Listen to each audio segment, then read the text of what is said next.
복된 주일입니다.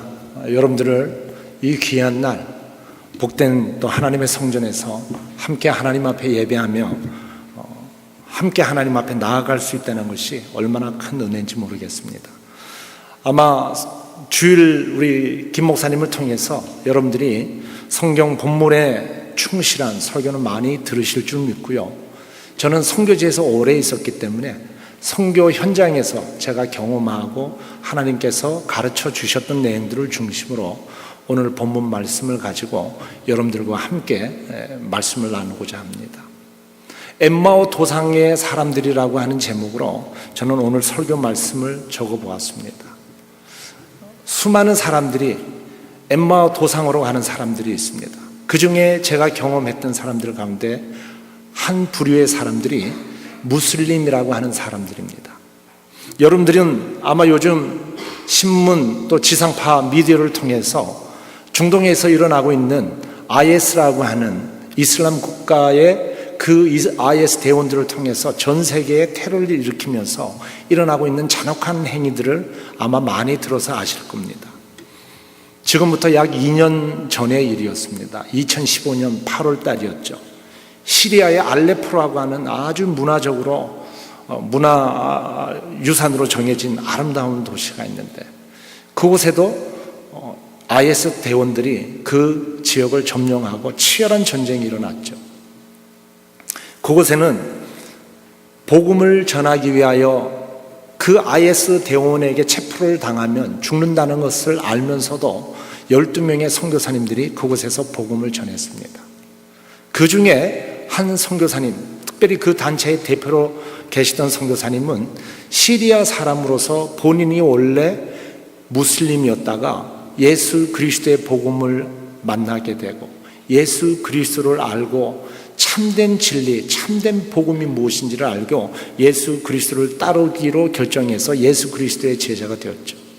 그리고 나서는 그 자신이 이 귀한 복음을 내가 혼자 누리는 것은 이것은 옳지 않다라고 생각해서 내가 죽으면 죽으리라, 내 땅의 동포들에게 복음을 전하겠다라고 생각하라고 이 시리아로 들어갔습니다. 그 와중에 IS 대원들이 그 땅을 다시금 점령하게 되면서 이 선교사님들 12명이 체포를 당하는 안타까운 사건이 벌어졌습니다.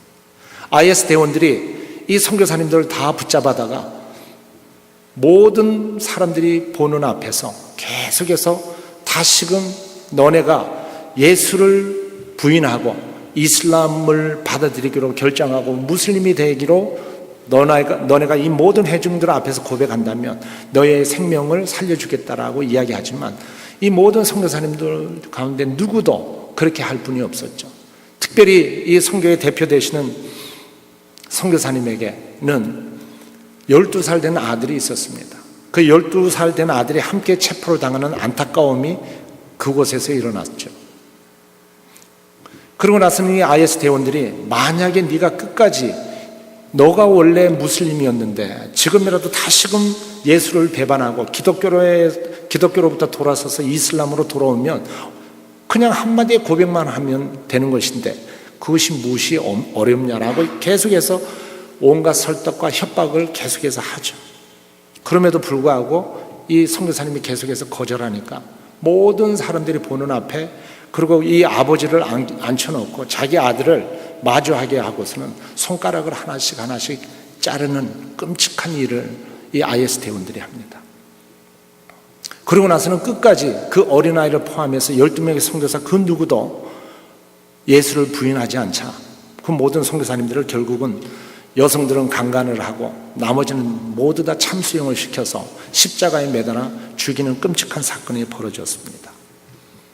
우리는 이렇게 잔혹한 행위를 하는 IS 대원과 같은 이런 사람들을 쉽게 미워하고 그 사람들을 우리 가까이 두기를 거절하죠.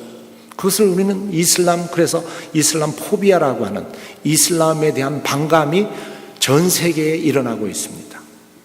하지만 우리가 분명히 알아야 하는 것은 이러한 잔혹한 짓을 하고 있는 무슬림들이 결코 하나님을 알지 못하거나 아니면 하나님을 두려워하지 않아서 이러한 끔찍한 인간으로서 도저히 받아들일 수 없는 일반인이나 강도도 아니고 더구나 종교인이라고 하는 사람들이 이러한 끔찍한 짓을 할 때는 정말 받아들이기 어려운 그런 상황이죠. 그런데 우리가 이 사람들의 실체를 보면 무슬림들은 정말 그 누구보다도 하나님을 사랑하기 때문에, 하나님을 안다라고 생각하기 때문에 이러한 행동을 하는 것입니다. 이슬람이라고 하는 뜻은 아랍어로 하나님께 복종한다라고 하는 의미가 이슬람의 뜻입니다. 그리고 그 이슬람에 속해 있는 사람, 하나님께 복종하기를 원하는 자들을 아랍어로 우리는 무슬림이라고 하는 것이죠. 그렇기 때문에 이 모든 전 세계의 무슬림들은 하나님께 복종하는 것이 그들의 의무고 하나님께 복종하며 사는 삶을 살기를 원합니다. 그렇게 해야만 그들이 천국을 갈 수 있다고 생각하는 것이죠. 이 땅과는 상관없이. 그런데 그러한 신조, 그러한 신념, 그러한 신앙을 갖고 있는 그들의 종교 지도자와 그들이 믿고 있는 우리의 성경책과 같은 경전인 꾸란에서 그렇게 하는 것이 그들의 하나님인 알라가 기뻐하시는 것이라고 믿기 때문에 전 세계 모든 사람들이 이슬람화 되어지기 전까지, 무슬림이 되어지기 전까지는 수단과 방법을 가리지 아니하고 그들을 이슬람으로 포교하는 그 일을 하는 것이죠. 그것이 하나님을, 알라를 기쁘게 하는 것이라고 생각하기 때문입니다. 그렇지만 성경은 분명히 우리에게 복음에 대해서 이야기를 하고 있습니다. 하나님은 모든 사람들이 복음을 듣기 원하세요. 모든 사람들이 그 하나님의 복음을 알므로 말미암아 하나님이 원래 계획하시고 하나님이 뜻하신 바대로 인류의 모든 사람들이 기쁘고 행복한 삶을 누리고 살기를 원하신다고 하는 것입니다. 시편 70편 4절 성경 말씀을 보면 이러한 말씀이 있습니다. 주를 찾는 모든 자들이 주로 말미암아 기뻐하고 즐거워하게 하시며 주의 구원을 사랑하는 자들이 항상 말하기를 하나님은 위대하시다 하게 하소서. 주를 찾는 모든 자들이 주로 말미암아 기뻐하고 즐거워하는, 그 복음으로 말미암아 기뻐하고 즐거워하는 삶을 살기를 원하실 때, 그러한 삶을 우리가 살아갈 때 하나님께서는 그것이 하나님께 영광이 된다라고 이야기를 하고 있습니다. 하지만 사단은, 이러한 하나님의 마음을 아는 사단은 이것이 복음의 핵심이기 때문에 이러한 복음이 사람들에게 전해지는 것을 원하지 아니하고 있다고 하는 것이죠. 이러한 하나님의 마음과 사단의 마음이 성경에는 분명하게 우리에게 어떠한 마음을 하나님이 가지고 계시고 사단이 원하는 마음이 어떠한 마음인지 요한복음 10장 10절 말씀을 통해서 우리에게 말씀하고 있습니다. 도둑이 오는 것은 도둑질하고 죽이고 멸망시키려고 하는 것뿐이요 내가 온 것은 양으로 생명을 얻게 하고 더 풍성하게 얻게 하고자 하는 것이 바로 하나님이 원하시는 뜻이라고 하는 것이죠. 사단은 우리로 하여금 할 수만 있다면 모든 인간의 삶을 파괴시키기를 원한다라고. 그렇지만 하나님은 우리에게 생명을 주시고 그저 생명을 얻은 것으로 만족하지 아니하고 그 생명이 정말 하나님 앞에서 기뻐하고 즐겁게 풍성한 삶을 살도록, 우리 인간이 그러한 삶을 누리도록 하기를 원하시는 것이 하나님의 마음이라고 하는 것입니다. 사단은 할 수만 있다면, 이러한 사단의 마음은 이 현 시대의 모든 문화와 종교, 그리고 그가 할 수만 있다면 모든 인간이 좋아하는 물질과 우리 인간이 속해 있는 모든 것들을 통해서 사람들이 복음에 다가가지 못하도록 방해를 하고자 하는 것이죠. 그러한 사단이 쓰고자 하는 종교 가운데 하나가 바로 이슬람이라고 하는 것입니다.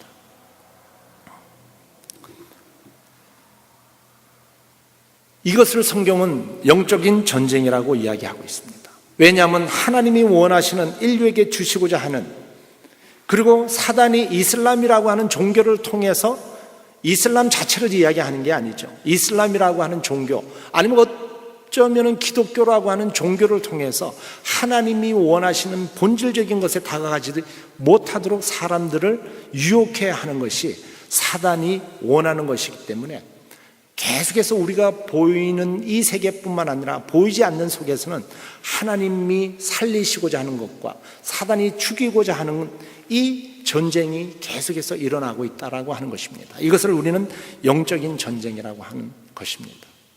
오늘 읽은 본문 말씀은 이러한 하나님의 마음과 사단의 마음, 사단이 원하는 전략 가운데 여기에도 서지 못하고 여기에도 서지 못했던, 그러면서도 하나님을 안다라고 생각했던 예수 그리스도의 두 제자였던 엠마오로 가는 그 제자들에 관한 내용이 나옵니다.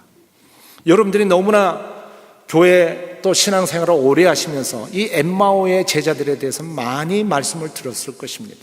아마 김 목사님 나중에 더 자세한 내용은 설명을 하실 거예요. 오늘 본문에 나오는 엠마오로 돌아가던 그 제자들은 예수님과 함께 동행을 하고 예수님의 제자였습니다. 그 제자들이 누구인지 성경에는 자세히 나와 있지 않고 한 사람의 이름이 나와 있습니다. 글로바라고 하는 사람의 이름이 나와 있는데, 이 글로바는 실질적으로 성경에는 나와 있지만 아마 예수님의 친인척이었을 것으로 우리는 고대 문헌을 통해서 추측을 할 수 있습니다. 그리고 그의 아내가 누구냐 하면 예수님이 부활하셨을 때 그 무덤가에 가서 예수님이 부활하셨던 그 자리에서 천사를 만났던 여인 가운데 한 명이 이 글로바의 부인이었을 것입니다. 그러면 어느 정도로 예수 그리스도에 대해서 이 글로바가 예수님과 동행하면서 깊은 관계를 가지고 있었는지 우리는 금방 짐작을 할 수 있죠. 그런데 그럼에도 불구하고 이 글로바라고 하는 두 제자가 예수님이 십자가에 달려 돌아가시면서 자기의 모든 소망과 예수 그리스도를 통해서 얻고자 했던 그 꿈이 깨어지면서 자기의 고향길로 돌아가고 있는 내용이 오늘 읽은 본문의 말씀입니다. 오늘 읽은 본문 말씀 16절에 보면 이러한 내용이 있습니다. 저희의 눈이 가리워져서 그인 줄 알아보지 못하거늘. 엠마오로 가는 두 제자의 모습 가운데 성경이 우리에게 보여주시는 것은 저희의 눈이 가리워졌다라고 합니다.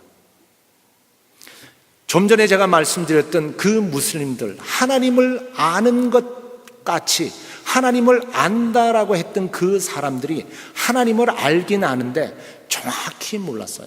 눈이 가리워져서 하나님을 알긴 아는데 하나님을, 그리고 그 복음을 정확히 이해를 못한 거죠. 단순히 무슬림들 뿐만 아닙니다. 수많은 사람들이, 때로는 심지어 교회에서조차 수많은 기독교인이라고 하는 사람들 가운데서도 예수를 알고 복음을 안다라고 하는 사람들 중에도 때로는 우리가 이러한 눈이 가리워진 삶을 살 때가 많다라고 하는 것이죠. 이러한 사람들의 눈을 복음을 접하게 하지만 눈을 가리우게 하는 것이 사단이 복음의 본질 속으로 들어가지 못하도록 만드는 중요한 전략이라고 성경은 이야기하고 있습니다. 고린도후서 4장 3절에서 4절 말씀에 이렇게 나와 있습니다. 만일 우리의 복음이 가리었으면 망하는 자들에게 가리어진 것이라. 사단은 복음이 사람들에게 가리어지기를 원하는 것이죠. 그래야만 우리가 망하는 그 길로 갈 수 있기 때문인 것입니다. 4절에 보니까 그 중에 이 세상의 신이 믿지 아니하는 자들의 마음을 혼미하게 하여 그리스도의 영광의 복음의 광채가 비치지 못하게 함이니 그리스도는 하나님의 형상입니다. 복음을 접하긴 접하는데, 복음을 들어보기는 들어보는데, 복음을 통하여 나의 삶에 그리스도의 그 복음의 강체가 비치지 못하도록 하는 경건의 모양은 있는데 경건의 능력은, 기독교라고 하는 그 이름은, 기독교인이라고 하는 이름은 있는데 기독교인처럼 능력 있는 삶을, 신앙인의 삶을 살지 못하도록 하고자 하는 것이 사단이 원하는 것이라고 하는 것이죠. 사단은 사람들의 눈을 가리우는 그 전략을 사용하고 있습니다. 이렇게 눈을 가려울 때 복음의 핵심을 듣지 못하기 때문이죠. 예를 들면 무슬림들, 이슬람에서 성경을 반대하기 때문에 모든 사람이 쿠란을 믿으라고 이야기하는 것 같죠. 그렇지 않습니다. 저는 신학교에서 이슬람을 가르치는 사람입니다. 제 박사 전공한 게 이슬람 쪽을 전공을 했죠. 이슬람은 성경을 믿습니다. 우리가 알고 있는 창세기, 출애굽기, 레위기, 민수기, 신명기라고 하는 모세오경을 토라, 하나님의 말씀으로 믿습니다. 시편도 하나님의 말씀으로 믿습니다. 그리고 우리가 아는 복음서라고 하는 마태, 누가, 요한, 마태, 마가, 누가, 요한, 이 복음서도 하나님의 말씀으로 믿습니다. 인질이라고.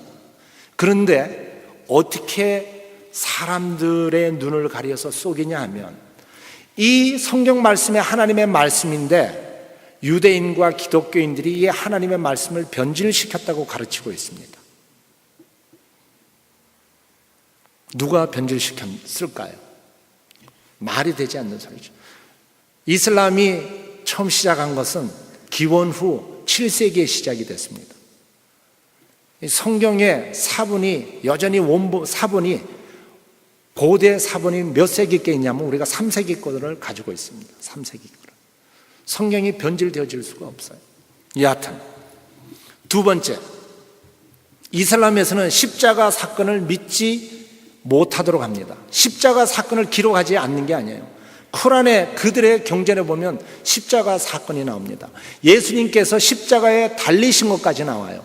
그런데 예수님이 십자가에서 달려서 돌아가신 게 아니라 죽기 바로 일보 직전에 하나님께서 예수님과 가룟 유다를 바꿔치기 하셨다고 믿고 있습니다.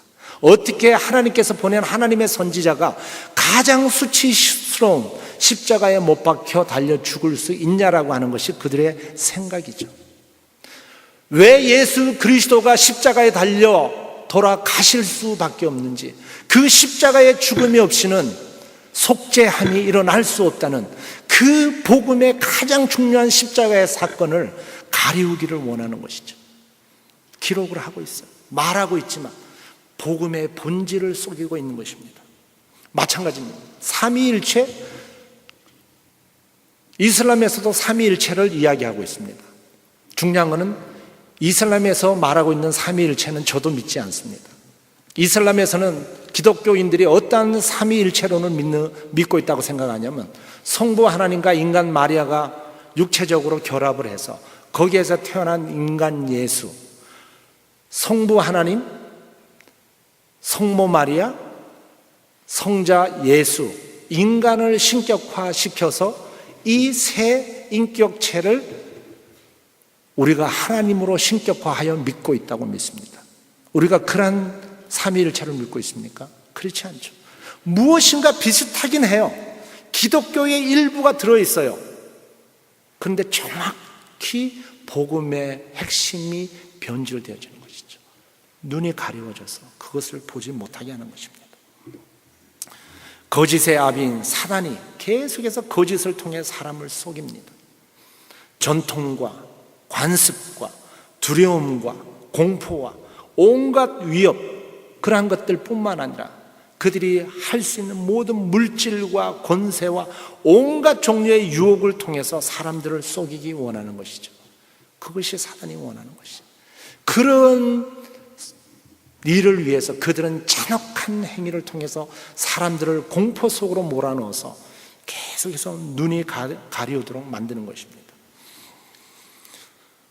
19절을 한번 다시 보겠습니다. 오늘 읽은 본문 말씀에 가라사대 무슨 일이뇨? 가로되 나사렛 예수의 일이니 그는 하나님과 모든 백성 앞에서 말과 일에 능하신 선지자여늘이라고 기록하고 있습니다. 무슬림들은, 엠마오로 가던 제자들은 예수 그리스도가 하나님의 아들인 것을 보지 못했습니다. 그들은 예수 그리스도가 누구인지 제대로 알지 못했죠. 그들은 예수를 어떻게 이해했냐면 구세주가 아닌 선지자 정도로만 이해를 했습니다. 그들이 알고 있었던 예수는 거기까지예요. 무슬림들도 마찬가지죠. 이슬람의 창시자인 문맹, 모함메드는 문맹입니다. 글을 배워본 적이 없어요. 그러다 보니까 기독교에 대해서, 복음에 대해서 듣긴 들었는데 성경 말씀을 통해서 정확한 복음, 그리고 정통 기독교인들을 통해서 복음을 전해드린 게 아니라 그때 당시에 중동 국가에는 원래 이 모하멧은 사우디아라비아의 메카 지역에서 그 유명한 아라비아 무역 대상의 매니저로 일하던 사람입니다. 그 무역 대상을 하면서 수많은 기독교인들을 만났죠. 수많은 기독교인들을 만나는데 그 사우디아라비아는 그때 당시에 하나님을, 예수 그리스도를 알긴 아는데 눈이 가리워져 믿었던 것 같은 에비온파라고 하는 기독교의 이단 종파들이 많았습니다. 그들로부터 복음을 전해 들었어요. 그들로부터 예수 그리스도에 대해서 전해 들었습니다. 그러다 보니까 복음의 본질을 제대로 이해하지 못했죠. 예수를 제대로 알 기회가 없었어요. 예수를 제대로 알지 못하고 신앙생활을 하면 어떤 일이 일어나는지 여러분 아세요? 엄청난 비극의 사건이 일어납니다. 오늘 읽은 본문 말씀 20절에 보면, 우리는 조금 전에 제가 처음에 이야기할 때 IS의 그 잔혹한 폭행을 이야기했죠. 그것이 무슬림들이기 때문에 그러한 잔혹한 행위를 한다고 여러분들 생각하시나요? 그렇지 않습니다. 성경 오늘 읽은 본문 말씀을 보니까 우리 대제사장들과 관원들이 사형 판결에 넘겨주어, 누구를? 예수 그리스도를 사형 판결에 넘겨주어 십자가에 못 박았다라고 이야기하고 있습니다. 예수 그리스도, 하나님을 누구보다 사랑하는 유대인 종교 지도자들이, 유대인 관원들이 그때 당시에 가장 참혹했던 십자가라고 하는 로마의 최고의 사형을 그들이 예수 그리스도, 그들의 선지자라고 모든 사람들이 생각하는 아무 죄 없으신 그분을 그 잔혹한 판결에 넘겼다라고 하는 것이죠. 이 일이 무슬림들, 그리고 2000년 전에 유대인들에게만 일어난다고 생각하세요? 그렇지 않습니다. 이러한 일들이 기독교 안에서도 얼마나 많이 일어나는지 몰라요. 기독교 역사 가운데 가장 비극적인 역사는 십자군 전쟁의 역사입니다. 십자군 전쟁이 약 10번 가까이 일어났는데, 십자군 전쟁을 시작한 것은 기독교의 성지 예루살렘을 탈환하기 위하여 이슬람으로부터 성지를 탈환하자라고 하는 것이 그들의 목표였습니다. 그런데 그 배경을 보면 그 십자군 전쟁을 일으킨 교황이 정말 원했던 것은 자기가 지키고자 했던 기독권을 지키고자 해서, 그가 가지고자 했던 그 기독권을 지키고 누리고자 하여 기독교라는 이름으로 그 참혹한 전쟁을 했죠. 십자군 전쟁을 하면서 무슬림들만 죽인 줄 아세요? 중동에 수많은 기독교인들이 있었는데 그들마저도 하나도 없이 다 죽였습니다. 오늘날 여전히 기독교의 이름으로 얼마나 수많은 기독교 지도자들이, 목사가, 장로가, 권사가, 수많은 기독교 지도자들이 이와 동일한 예수 그리스도의 이름으로 자기의 기득권을 지키고 자기가 얻고자 하는 것을 얻기 위하여 참혹한 짓을 하고 있는지 몰라요? 오늘 읽은 본문 25절을 다시 보겠습니다. 가라사대 미련하고 선지자들의 말한 모든 것을 마음에 더디 믿는 자들이요. 여기 보니까 엠마오로 가는 그 사람들은 성경과 선지자들의 말을 온전히 받아들이지 않았다고 합니다. 복음을 받아들이고 그리스도를 따르는 그리스도인이 되기로 결정을 했다는 말은 주님과 동행하는 온전한 삶을 살기 위하여 날마다 그러한 삶을 추구하고 신앙인으로서의 삶을 살아야 하는데, 무함마드와 같이, 무함마드가 처음에는 성경을 믿었어요. 그리고 코란이 초기에 기록된 쿠란, 그들의 경전에는 하나님의 말씀이, 이 성경이 하나님의 말씀이라고 믿었어요. 그리고 자기가 잘못된 이단 종파의 종교 지도자들을 통해 가지고 자기가 예언을 받았는데 그것이 하나님께로 받은 예언이라고 믿었어요. 그래서 그것을 가지고 유대인들을 찾아가고 기독교인들을 찾아갔습니다. 그 땅에 있던. 그리고 내가 이러한 계시를 받았다고 자기가 받은 계시를 설파하기 시작했죠. 유대인들이 들어보고 기독교인들이 들어보니까 그것이 하나님께로부터 온 계시가 아니거든. 그래서 유대인과 기독교인들이 그의 계시를 이그노를 했습니다. 그러니까 그때부터 그는 어떻게 되냐면, 처음에는 그렇게 호의적이었던 유대인과 기독교인들에게 자기의 믿는 교리와 신조와 자기의 확신을 받아들여주지 않자 등을 돌리기 시작합니다. 그러고 나서 사우디아라비아에 있던 그 모든 유대인들을 다 죽여버립니다.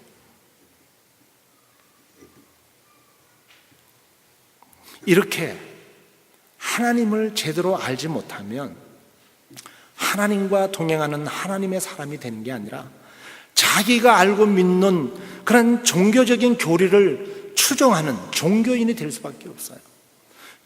그리고 그것에 대해서, 그러한 자기가 믿는 종교에 대해서 정말 자기가 그것을 더 알아가면 알아갈수록 하나님을 경험하는 것이 아니라 종교 신봉자가 되어져 가고요, 그것에 대한 더 열정이 가미가 되어지고 자기의 열정이 더해져 가면 그때는 종교 광신자가 되는 것이죠. 그러한 종교 광신자가 되어지는 것이 무슬림 펀더멘털리스트예요. 그들이 바로 IS 대원이에요. 우리 믿는 자들 가운데도 복음을 정확히 알지 못하고 단지 기독교라고 하는 종교적인 행위만 열심히 한다면 엠마오의 제자들과 같이 우리가 그러한 삶을 살지 말라는 법이 없습니다. 그런데 감사한 것은 그러한 삶을 산다고 해서, 그러한 눈이 가려워지고 하나님을 정확히 알지 못한다고 해서 하나님이 그들을 버리시냐면 그렇지 않아요. 하나님은 끝까지 그들을 찾아가시고 그들에게 다가가시고 그들에게 손을 내미시고 그들의 눈이 띄워질 때까지 그들과 동행하기 원하시는 게 하나님의 마음이에요. 단 한 명도 잃어버린 자가 없이 그리스도께로 돌아오기를 원하는 것이 우리 하나님 아버지의 마음이죠. 그래서 이 세상에는 그 잔혹한 IS 대원뿐만 아니라 그러한 무슬림뿐만 아니라 누구든지 세상의 모든 사람들이 복음과 예수 그리스도의 임재를 경험할 권리가 있는 사람들이에요.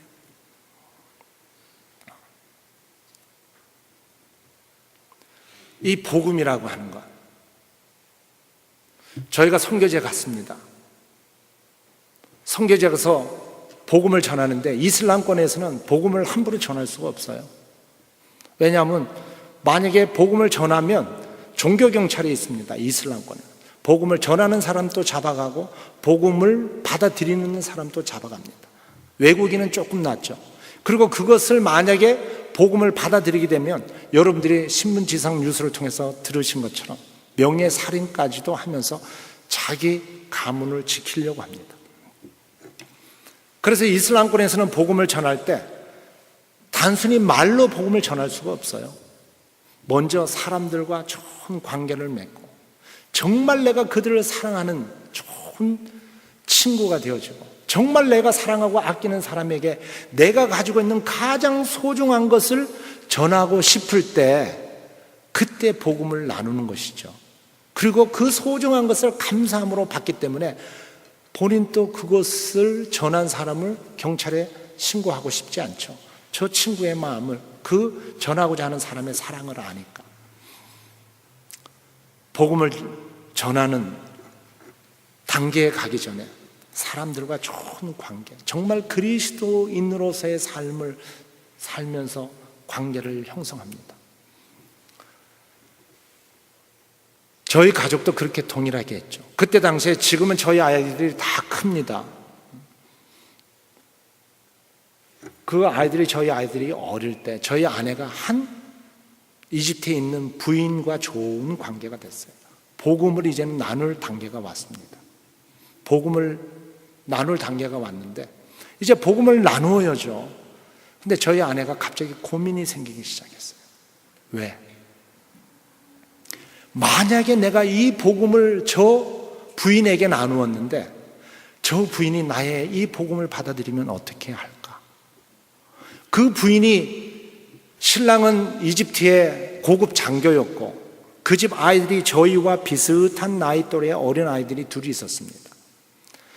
우리 가정이 이렇게 하나님 앞에서 행복하게 살고 있는데 만약에 내가 복음을 저 여인에게 나누었을 때 저 여인이 복음을 받아들이기로 결정한다면 저 여인은 모든 인간들이, 모든 사람들이 추구하는 행복이라고 하는 저 가정은 깨어질 것이고 남편에게 이혼을 당할 것이고 아이들은 뺏길 것이고 심하면 명예살인까지 당하는 비극이 그 여인에게 생기는 것이죠. 그것이 무슬림들이 예수 그리스도를 믿기로 결정할 때 그들이 선택해야 하는 대가의 지불입니다. 과연 이것이 모든 인간들이 추구하는 최고의 가치라고 여기는 그것들을 다 포기하고 또 받아들일 만큼의 복음의 가치가 정말 그러한 복음을 내가 경험하지 못한다면 이것을 나눌 수가 없는 거예요. 마태복음 13장 44절에는 이렇게 나와 있습니다.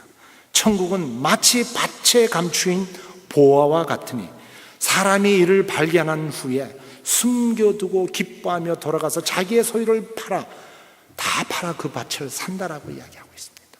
내 인생 모든 인간들이 추구하는, 여기 보니까 유학생들이 많더라고요.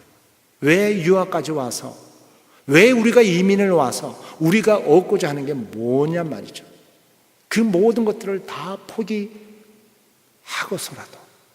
예수 그리스도를 따를 만큼 정말 예수 그리스도를 따르는 것이 그만큼 가치가 있는 것인가.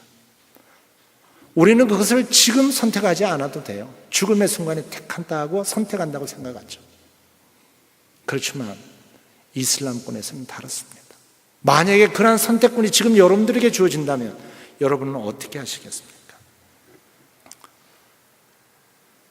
그런데 로마서 말씀해 보니까 1장 17절 말씀해 보니까 복음에는 하나님의 의가 나타나서 믿음으로 믿음에 이르게 하나니 기록된 바 오직 의는 믿음으로 말미암아 살리라 라고 이야기가 나와 있습니다. 이건 조금 어려워요. 믿음으로 믿음에 이르게 한다라고 하는 이 말씀이 처음부터 믿음을 가지고 시작할 수 있는 사람은 아무도 없습니다. 이 앞에 말은 믿음을 내가 만들어 생기는 믿음이 아니에요. 이것을 조금 더 쉽게 풀이해 놓은 성경책이 에베소서 2장 8절에 나와요. 사도 바울이 똑같은 내용을 뭐라고 이야기하냐면 너희가 그 은혜를 인하여 믿음으로 말미암아 구원을 얻었다라고 표현하고 있습니다.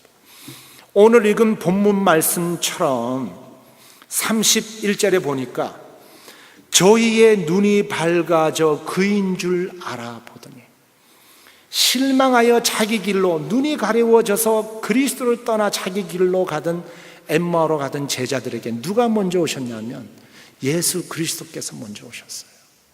먼저 오시면서 그들의 눈이 밝아질 때까지 계속해서 그 먼 길을 사랑과 자비와 하나님의 성품으로 그에게 그리스도의 그 복음의 본질을 그가 눈이 밝아져 볼 수 있도록 하나님께서, 그리스도께서 나타내시는 것이죠. 그것을 우리는 은혜라고 이야기합니다. 저희의 눈이 밝아져, 그러한 하나님의 임재가 먼저 임하니까 눈이 밝아지는 거예요. 눈이 밝아지면서 저희는 이제는 예수는 저희에게 보이지 아니하는지라. 이제는 예수가 보이지 않아요. 하나님이 먼저 오셨는데 이제는 그 예수를 찾고 싶은데 예수께서 떠나셨어. 그런데도 불구하고 32절에 보니까 저희가 서로 말하되 길에서 우리에게 말씀하시고 우리에게 성경을 풀어주실 때 우리 속에서 마음이 뜨겁지 아니하느냐.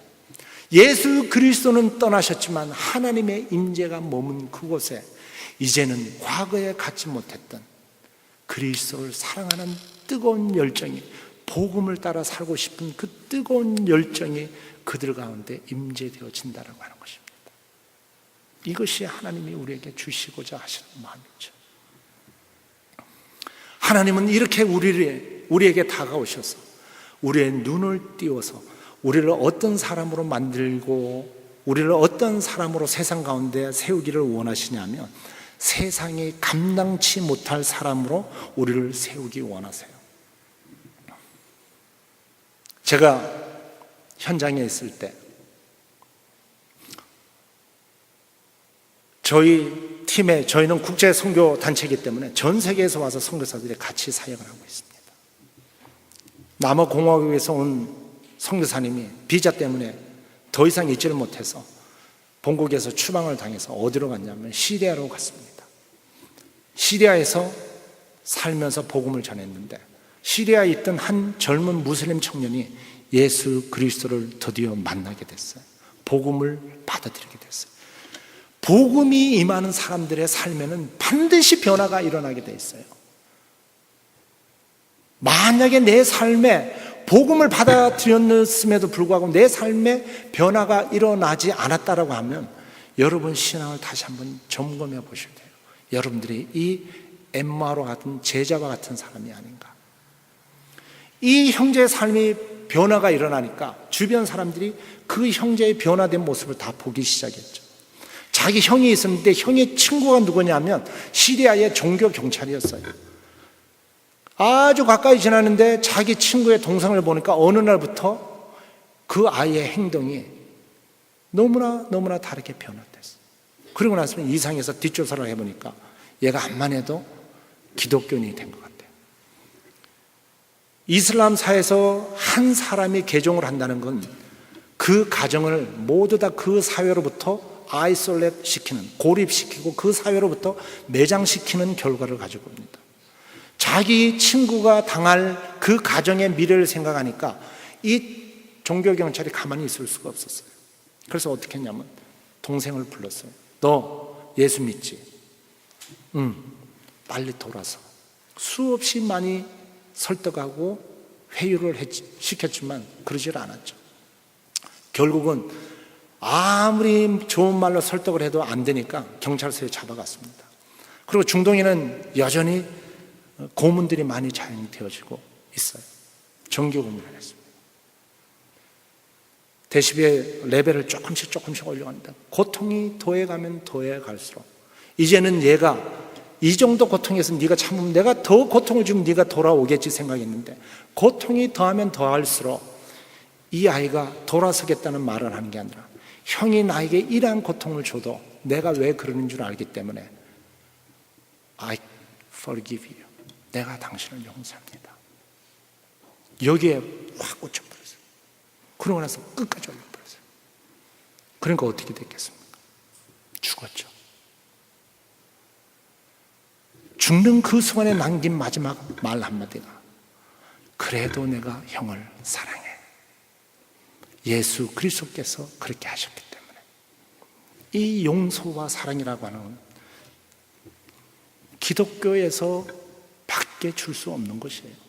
이게 바로 복음의 임재 가운데 복음을 경험한 사람들의 삶에 드러나는 모습들이죠. 이러한 사람들을 히브리서 11장 33절 38절에는 이러한 믿음의 사람들에 대하여 우리에게 이렇게 말씀하고 있습니다.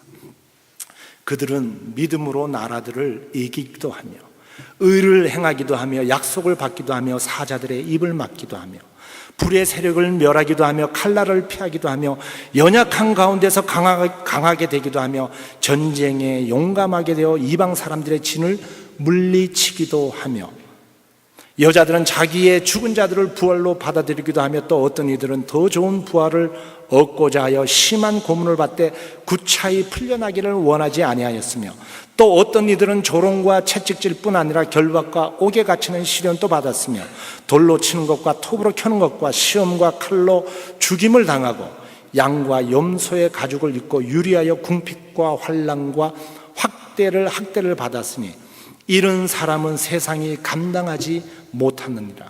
그들이 광야와 산과 동굴과 토굴에 유리하였다. 두 가지 종류의 그리스도인이 나옵니다.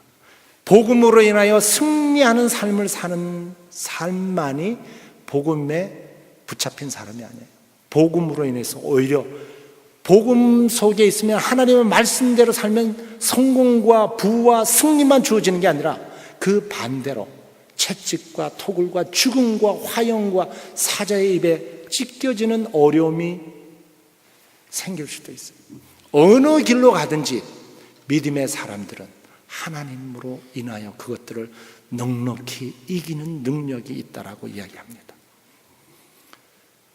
바로 이러한 경험을 하는 한 사람이 누구냐면 성경에 나와 있는 사도행전에 우리가 잘 아는 사도 바울이라고 하는 사람입니다. 사울은 종교 광신자였습니다. 자기가 믿던 그 교리, 자기가 생각했던 그 신조에 맞지 않는다고 하여 수많은 기독교인들을 잡으러 다녔죠. 우리가 잘 아는 스데반 집사가 돌로 맞아 죽는 그 순간에 그것을 바라보며 마땅히 죽어야 할, 또 죽여야 할 저런 자를 죽여야 하는 것이 내가 해야 할 사명이라고 생각했던 그러한 사람에게, 하나님을 알고 복음을 아는 것에 눈이 가리워졌던 그 자에게 그리스도께서 오셨습니다. 다메섹 도상으로 가는 그 길에 예수님께서 만나 주셨습니다. 그리고 그가 변화를 받죠. 그리고 그는 자기가 그렇게 박해하고 핍박했던 기독교를 위해서, 복음을 위해서 죽기까지 복음을 전하는 하나님의 사람으로, 복음의 사람으로 살았습니다. 이것이 오늘 엠마오로 가는 제자들의 모습입니다. 이 모습 속에서 우리는 우리 주변의 많은 사람들, 나 자신을 떠올릴 수 있습니다. 말씀을 마치면서 이렇게 하면 좋겠어요. 하나님 앞에 나가지 못할 사람은 아무도 없습니다. 나 자신을 포함해서. 만약에 내가 오늘 엠마오로 가던 그 제자와 같은 모습을 갖고 있다면 우리는 주님 앞에 기도할 수 있는 것이죠. 주님, 저의 눈이 열려지게 도와주시옵소서. 내 주변에 하나님 정말 그리스도의 이름으로 욕먹이는 괘씸한 사람들, 용서하지 못할 그런 사람들이 보인다면 우리는 그들을 위하여 그리스도께서 다가가셨던 것처럼 그들을 향하여 사랑과 자비와 하나님의 은혜를 의존하여 그들에게 다가가야 되는 것이죠. 그들을 위해서 기도해야 되죠. 그리스도의 은혜의 보좌 앞에 나가지 못할 자는 아무도 없기 때문에 그런 것입니다. 같이 기도하시겠습니다.